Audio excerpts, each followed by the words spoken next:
Verse 13, but none of the rest dared to associate with them.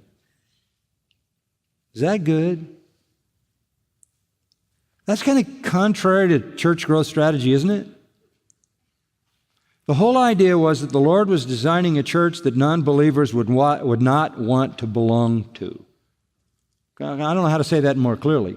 The Lord had designed a church that non-believers would not want to belong to because it's so pursuing purity.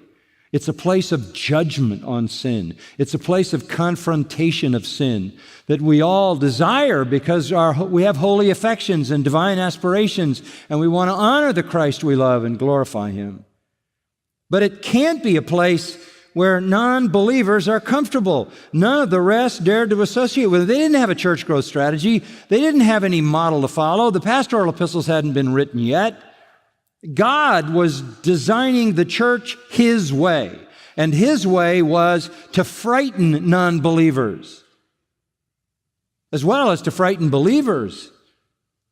However, the people held them in high esteem. Now that does matter. The people held them in high esteem. They had immense respect for their purity and their morality and their virtue. That's what we want. We want the world to see our unity. We want the world to see our purity. We want the world to see that we are a group of believers in the Lord Jesus Christ who confess Him as Lord and Master, and we are His loving, devoted slaves. And He calls us to holiness, and we pursue that holiness. We want heaven to come down in the church, and heaven is a place of holiness and purity. And so we want to confront sin and judge sin and remove sin and corruption and hypocrisy.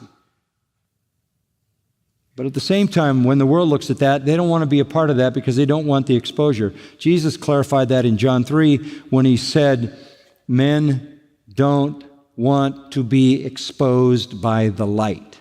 Okay? So we understand that. But at the same time, they will respect our unity and our purity.